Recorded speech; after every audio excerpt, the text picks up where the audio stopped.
നഗരഹൃദയത്തിൽ പോലീസിന്റെ മൂക്കിൻ തുമ്പിലാണ് കവർച്ച.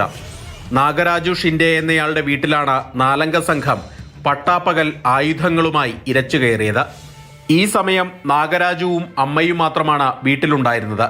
കവർച്ചാ സംഘം ഹിന്ദിയിലാണ് സംസാരിച്ചത്. ഷിൻഡെയെയും അമ്മയെയും കെട്ടിയിട്ട ശേഷമായിരുന്നു കവർച്ച. ഒച്ച വയ്ക്കാതിരിക്കാൻ വായിൽ ടേപ്പൊട്ടിച്ചു. പണവും സ്വർണവും വച്ചിരിക്കുന്ന സ്ഥലം പറഞ്ഞു നൽകാത്തതിൽ പ്രകോപിതരായി അമ്മയുടെ കയ്യിൽ കത്തികൊണ്ട് മുറിച്ചു. തുടർന്ന് വീട്ടിലുണ്ടായിരുന്ന 33,000 രൂപയും 26 ഗ്രാം സ്വർണവും കവർന്നു. ಮನೆಯಲ್ಲಿ ಅಮ್ಮವರು ಏನು ಮಾಡಲಿಲ್ಲ, ಇಸ್ಕೊಟ್ಬಿಟ್ಟು ಎಲ್ಲ ಹುಡುಕಿ ಎಲ್ಲ ಮಾಡಿದ್ರು. ಒಂದು ಕ್ಯಾಶ್ ಸಿಕ್ತವ್ರಿಗೆ 23,000. ഇരുവരെയും വീട്ടിൽ പൂട്ടിയിട്ട ശേഷമാണ് സംഘം കടന്നു കളഞ്ഞത്. ഷിൻഡെയുടെ പിതാവ് ഈ സമയം പുറത്തുപോയിരിക്കുകയായിരുന്നു. ഇദ്ദേഹം മടങ്ങി വന്നപ്പോഴാണ് കവർച്ചാ വിവരം പുറത്തറിയുന്നത്. ബംഗളൂരു സിറ്റി മാർക്കറ്റ് പോലീസ് സ്റ്റേഷനിൽ പരാതി നൽകിയിട്ടുണ്ട്. പട്ടാപ്പകൽ ജനത്തിരക്കുള്ള മേഖലയിൽ നടന്ന കവർച്ച ഞെട്ടിക്കുന്നതാണ്. പ്രതികളെ പിടികൂടാൻ പ്രത്യേക അന്വേഷണ സംഘത്തെ ചുമതലപ്പെടുത്തിയിട്ടുണ്ട്.